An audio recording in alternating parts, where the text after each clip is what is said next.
Claire Bennett stood on a porch she had walked across 100 times before, and the first thing she noticed wasn't the door, or the porch light, or the familiar wind chime her sister had hung there years ago. It was the sound of a man laughing inside the house. She knew that laugh. She had fallen asleep to it for 11 years. She had cried into a pillow the night she was told she would never hear it again, because 3 years earlier, she had stood in a cemetery and watched a casket lowered into the ground with her husband's name carved into the stone above it. Standing there now, her hand frozen an inch from the door, she felt something she couldn't name yet, something between hope and horror, because the man laughing behind that door was supposed to be dead, and the woman standing beside him was her own sister. By the end of this story, you will understand exactly how a man can convince an entire town he is gone, how a family can carry a secret like that for 3 years without cracking, and what it finally takes for the truth to walk out from behind a closed door. This is not a story about strangers. This is a story about the two people Claire Bennett trusted more than anyone else on earth, and what they were willing to do to each other, and to her, in order to keep a lie alive for as long as they possibly could. Before we dive deeper, let us know in the comments where you're watching from. We'd love to hear from you, and don't forget to hit that subscribe button so you never miss any of our upcoming videos. To understand how Claire ended up frozen on that porch, you have to go back nearly 15 years, long before any of this began, to a small lake town where the biggest news most weeks was a high school football score or a church fundraiser. Claire grew up there, the older of 2 daughters, close enough in age to her sister Melissa that people often mistook them for twins from a distance, though anyone who knew them well could tell them apart in a second. Claire was the steady one, the planner, the daughter who kept a calendar taped inside the kitchen cabinet even as a teenager. Melissa was the one who needed reminding, who borrowed money and forgot to pay it back, who everyone loved despite it, or maybe partly because of it. Daniel Bennett came into that world almost by accident. He wasn't from the lake town originally. He had moved there at 24 for a construction job that was supposed to last 6 months and ended up lasting the rest of his life. Claire met him at a diner 2 blocks from the nursing school she attended, where he ate breakfast most mornings before his shift, always alone, always polite to the waitress, always leaving exactly the right tip. It took him 3 weeks to work up the nerve to sit at her table instead of his usual booth, and Claire would tell people later that she knew within that first conversation that she was going to marry him, though it would be another 2 years before either of them said it out loud. Their wedding was small, held behind Claire's parents' house on a warm September afternoon, with folding chairs borrowed from the church and a cake Melissa had insisted on decorating herself, badly, though nobody minded. Melissa stood beside Claire the entire day, fixing her veil, holding her flowers, crying before Claire had even said her vows. In the photographs from that day, the 2 sisters are laughing in nearly every frame, and Daniel stands slightly to the side in most of them, watching them both with the kind of expression people only recognize as significant after everything falls apart. 2 years into the marriage, the 3 of them took a trip together to a cabin Claire's parents owned a few hours north, a trip that had been planned as a simple family getaway before winter set in. Claire remembers it now as one of the last entirely happy stretches of time she can point to, though she also remembers, without understanding it at the time, a single evening when Daniel and Melissa stayed up long after she had gone to bed, their voices low through the wall, punctuated by long stretches of silence that didn't match the easy back and forth she was used to hearing from the 2 of them. When she asked about it the next morning, Daniel told her they'd been talking about their parents getting older, about what would happen to the family property someday. It was a reasonable answer. She didn't think about it again for years. The first several years of the marriage moved the way marriages are supposed to move. Daniel and Claire bought a modest house 2 streets from the lake, close enough that Daniel could see the water from the garage window. He worked long hours in construction and, later, picked up steady work managing crews for a regional contractor. Claire finished nursing school and took a position at the local hospital that let her work nights when she needed the extra pay and days when she didn't. Melissa was never far from either of them. She helped paint the spare bedroom the year Claire and Daniel talked about starting a family. She showed up early to every holiday and stayed late after every one. She had, by that point, become such a fixture in their household that neighbors sometimes assumed she lived there too. There was a Thanksgiving, roughly 4 years into the marriage, that Claire's mother would later describe as the first time she noticed real tension in the family, though at the time she attributed it to nothing more than holiday stress. Melissa and Daniel had argued in the kitchen over something no one else quite heard, sharp enough that Claire's mother had to step between them and remind everyone that dinner was getting cold. Melissa left early that night without explaining why, and Daniel spent the rest of the evening unusually quiet. Claire asked him about it in the car on the drive home, and he told her Melissa had accused him of not appreciating everything she did for their family, an accusation he brushed off as her being overly sensitive that week. Claire let it go. It would be years before that argument took on a different meaning entirely. Underneath the surface of that steady, unremarkable life, the marriage was carrying weight that nobody outside the house could see. A few years in, Daniel had taken out a loan against their small savings to invest in a friend's landscaping business, convinced it would grow into something that could eventually let him step away from construction work entirely. The business failed within 18 months, leaving them with debt that ate through nearly everything they had managed to put aside. Daniel grew quieter at dinner after that, more distracted, prone to disappearing into the garage for hours at a stretch, tinkering with nothing in particular. Claire noticed the change in him, but she chalked it up to pride, to the particular kind of shame men of his generation carried when they felt they had let their family down. What Claire didn't know, what she wouldn't learn until years later, was that Daniel had already begun making phone calls he never mentioned to her, meeting with people whose names never came up at dinner, and that more than once, he had sat in his truck outside Melissa's apartment long after he was supposed to have been somewhere else entirely. There was one particular evening Claire would return to again and again once she finally understood what it meant. An evening when Daniel came home late from what he said was a job walkthrough on the other side of the county, and Melissa had been at the house that night for dinner, and the two of them went quiet the moment Claire walked back into the room. She assumed at the time they'd been discussing a surprise for an upcoming birthday. It would be years before she understood the silence in that room had nothing to do with a surprise at all. Roughly 8 months before Daniel disappeared, Claire found a receipt in his jacket pocket while doing laundry for a storage unit rental in the next county over, dated and paid in cash. When she asked him about it, he told her it was for tools and equipment left over from the failed landscaping business, things he hadn't gotten around to selling yet and didn't want cluttering the garage. It was a reasonable enough explanation that she didn't push further, though she remembers feeling, for just a moment, a small flicker of something she couldn't quite place before she folded his shirt and moved on to the next load. She would think about that receipt again nearly 3 years later and understand, finally, exactly what that storage unit had actually been for. The morning Daniel disappeared began like nearly every other Saturday that summer. He told Claire he was taking his kayak out on the lake before the day got too hot, the way he did most weekends when the weather cooperated, packing a small cooler with water and a couple of sandwiches and telling her he'd be back well before lunch. Claire remembers waving to him from the kitchen window as he backed the truck down the driveway with the kayak strapped to the roof rack, remembers thinking nothing of it, remembers going about the rest of her morning exactly as she always had, running errands, calling her mother, folding laundry while a radio played in the next room. By early afternoon, when Daniel still hadn't returned and wasn't answering his phone, Claire started to worry in the low, manageable way anyone worries when a spouse is a little later than expected. That worry sharpened into something else entirely when another boater called the sheriff's department to report an overturned kayak drifting near the reeds on the north end of the lake, the life vest still tied to the seat, untouched, exactly where it should have been if a person had gone into the water without warning.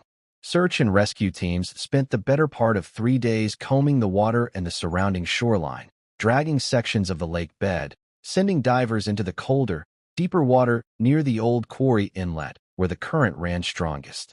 They never found a body. The official report, filed nearly 2 weeks later, cited a sudden squall that had rolled in faster than the forecast predicted, a strong undertow near the inlet, and the kind of tragic accident that, according to the county sheriff, happened on lakes like that every few years, usually to experienced swimmers who underestimated exactly how quickly conditions could turn. Claire remembers sitting through that meeting with the sheriff feeling almost outside her own body, nodding along to details she couldn't fully absorb, signing forms she barely read. Melissa sat beside her through the entire meeting, one hand resting on Claire's shoulder the whole time, and Claire remembers being grateful, in that moment, that she didn't have to face any of it alone. The funeral was held 11 days after the search was called off, and it was fuller than even Claire expected, filled with co-workers she barely recognized, neighbors from 3 streets over, people Daniel had worked alongside for a single summer years earlier who still remembered him well enough to want to pay their respects. Melissa stood beside Claire at the front of the room for the entire service, handling the guest book, arranging the flowers, taking calls from relatives who couldn't make the drive, so Claire wouldn't have to hear the same condolences repeated 40 times over. Claire's parents sat in the front row, her father's hand gripping the pew in front of him so tightly his knuckles went pale, her mother quietly repeating that no parent should have to watch their daughter bury a husband before either of them turned 40. In the weeks that followed, it was Melissa who sat with Claire at the bank when the survivor benefits were first discussed, Melissa who helped file the paperwork with the life insurance company, Melissa who quietly closed out Daniel's remaining accounts one by one so that Claire wouldn't have to keep hearing his name read back to her by strangers on customer service calls. At the time, all of it looked like nothing more than love, the kind of quiet, tireless support that only a sister could offer. It would be almost 3 years before Claire understood what it actually was. Grief does not move in a straight line, and for the better part of that first year, Claire has said she barely remembers the specific days of her own life, only the general shape of them. Waking up, getting through a shift at the hospital without falling apart in front of a patient, coming home to a house that felt too quiet and far too large for one person. Melissa was there through nearly all of it, dinners twice a week at first, then once a week as the months wore on, late-night phone calls whenever the silence in the house became too heavy for Claire to sit inside alone. If anything, the sisters grew closer during that period, bonded, it seemed to everyone around them, by a loss they were carrying together. It was small things, at first, roughly 14 months after the funeral, that started to feel slightly wrong in a way Claire couldn't quite place. A charge on a joint account she didn't remember authorizing, small enough that she assumed it was a subscription she'd forgotten to cancel. A withdrawal tied to a hardware store 2 towns over, a town she had no particular reason to visit, and, as far as she knew, neither did Melissa. She mentioned the discrepancy once to a co-worker at the hospital, half joking about the bank's paperwork being a mess since Daniel's accounts were folded into the estate, and the co-worker laughed along with her, then paused, and said something that would stay lodged in Claire's mind far longer than either of them expected in that moment. The co-worker said she thought she'd seen Daniel's old truck parked outside Melissa's house a few weeks earlier, the same faded blue paint, the same dent above the wheel while he'd never gotten around to fixing. Claire told her it couldn't be. She had been to the funeral. She had watched the casket lowered into the ground with her own eyes, had thrown a handful of dirt onto the lid herself. But the comment lingered in a way she couldn't fully shake, and over the following weeks, Claire drove past Melissa's house twice on her way home from work, telling herself both times that she was simply taking the scenic route, though she knew, even as she did it, that wasn't entirely true. She saw nothing out of the ordinary either time. Melissa's car in the driveway, the porch light on, everything exactly as it should have looked, and she told herself the co-worker had simply been mistaken about a truck that looked similar to 100 other trucks in the county. Nearly 2 years after the funeral, a second friend, someone who had known both sisters since high school, mentioned almost in passing that she thought she'd spotted Melissa at a hardware store outside the county buying supplies that seemed oddly specific for a single woman living alone, storm windows, a space heater, the kind of items that suggested someone was settling into a place for the winter rather than just visiting it. Claire brushed that comment off too, telling herself Melissa had simply taken up some new project around her own house. Around the same time, Claire briefly convinced herself the real explanation was money trouble of Melissa's own making, wondering if her sister had taken out a loan she was too embarrassed to mention and was quietly funneling small amounts from the joint account to cover it. She almost confronted Melissa directly about gambling, or debt, or a boyfriend she was ashamed of, rehearsing the conversation in her head more than once before deciding against bringing it up at all, not wanting to embarrass her sister over what still felt, at that point, like nothing more than a private struggle Melissa would eventually explain on her own terms.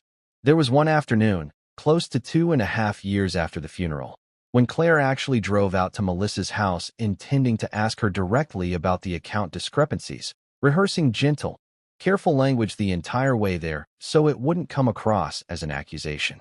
She sat in the driveway for several minutes before losing her nerve entirely, telling herself the conversation could wait for a better moment, and drove home instead without ever going inside.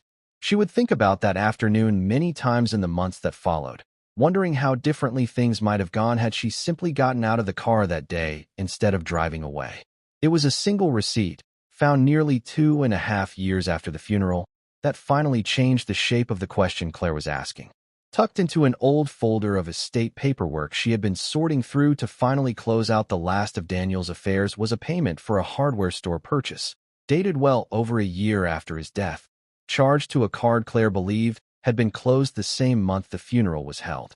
She stared at that receipt on her kitchen table for what she later described as nearly 20 minutes before she let herself understand what it actually meant. The question in her mind was no longer about missing money, or a private relationship Melissa hadn't disclosed, or a clerical mistake at the bank. The question, suddenly and completely, was whether the man she had buried had ever actually been inside that casket at all. She didn't call anyone that night. She sat with the receipt until nearly midnight, turning it over in her hands as though the paper itself might explain what she couldn't yet say out loud, going back through her memory for every strange comment, every odd detail. Every moment over the past 3 years, she had talked herself out of questioning. The overheard conversation at the cabin, the storage unit receipt in Daniel's jacket, the truck outside Melissa's house, the storm windows, and the space heater. Individually, she had explained every single one of them away. Laid out together on her kitchen table at midnight, they formed a shape she could no longer talk herself out of seeing. The next morning, she got in her car and drove straight to her sister's house. 3 years of grief sitting heavy in her chest the entire way there.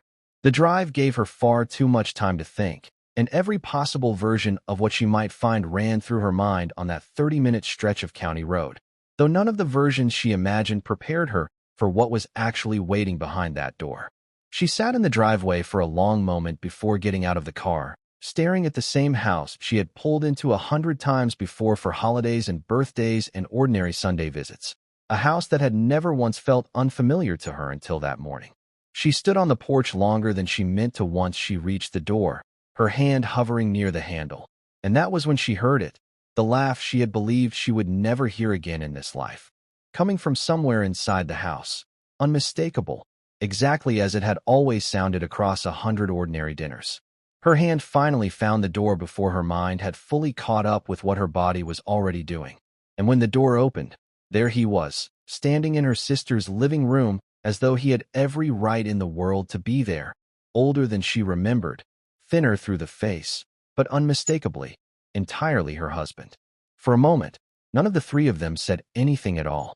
Claire would say later that the silence in that room stretched longer than felt physically possible, long enough for her to notice small, absurd details, a coffee mug on the side table that wasn't hers, a jacket draped over a chair that she recognized immediately as one Daniel had owned for years, one she had packed away and donated after the funeral, the same jacket now hanging in her sister's house as though it had never left. Melissa was the first to speak, saying Claire's name once, quietly, in a voice that already carried the shape of an apology before a single explanation had been given. Claire's first reaction wasn't rage. It was disbelief so complete that she has since described it as feeling like she was watching the scene from somewhere outside her own body, waiting for someone to explain that this was a misunderstanding, that the man standing in front of her only resembled her husband, that there was some reasonable explanation still coming. She asked Daniel directly if it was really him, needing to hear him confirm it out loud even as every part of her already knew the answer. He said her name back, and in that single word, delivered in a voice she hadn't heard in 3 years, the last sliver of disbelief finally gave way entirely. The disbelief broke into rage almost immediately after that, faster and harder than Claire expected from herself. She has said she doesn't remember every word she said in the minutes that followed, only fragments, asking how long, asking why, asking whether either of them had any idea what the last 3 years had done to her, to their parents, to everyone who had stood in that funeral home believing they were saying goodbye to a real death rather than participating in someone else's carefully managed disappearance. Melissa tried to explain, tears coming almost immediately, insisting that it had started as protecting Daniel during the worst weeks of his life, that she had never intended for it to stretch on this long, that she had felt trapped inside a lie the moment it began and hadn't known how to undo it without destroying everyone it touched. Daniel didn't deny a single piece of it. He told Claire, in a voice she barely recognized, that he had been drowning in debt he didn't know how to face, that the failed business had cost far more than money, that faking the accident on the lake had felt, in the worst weeks of his desperation, like the only way out of a situation entirely of his own making, a situation he could see no honest way through. He said the storage unit had held the supplies he needed for those first months in hiding, that the cabin conversation years earlier had been the first time he'd floated the idea to Melissa, framed at the time as nothing more than a hypothetical, a thought experiment neither of them expected to become real. Claire asked, more than once, how long Melissa had known, needing to hear the exact number rather than some softened version of it, and the answer, when it finally came, was worse than she had braced herself for. Melissa admitted she had known from the very beginning, from before the kayak was ever found empty on the water, that she had helped Daniel plan the disappearance itself, choosing the stretch of lake with the strongest current, making sure the life vest would be found untouched, timing the whole arrangement around a weekend when search efforts would be hampered by the weather report already predicting a storm. Claire asked why Melissa had sat beside her at that sheriff's meeting, why she had stood beside her at the funeral, why she had held her hand through nearly 3 years of grief that had never needed to exist in the first place. Melissa had no answer that made any of it easier to hear. Claire stood in that living room for what felt to her like a very long time after the explanations ran out, looking between the two of them, feeling the last 3 years of her life rearrange themselves in front of her, every kindness her sister had shown her, every dinner, every late-night phone call, revealing itself now as something closer to a performance than to comfort. She didn't stay to argue further. She walked out of the house without another word to either of them, got into her car, and sat in the driveway for several minutes before she was steady enough to drive. What came next moved quickly, faster than Claire expected given how long the lie itself had lasted. She drove directly to the sheriff's department that same afternoon and gave a statement that set an entire investigation back into motion, one that had been closed for nearly 3 years.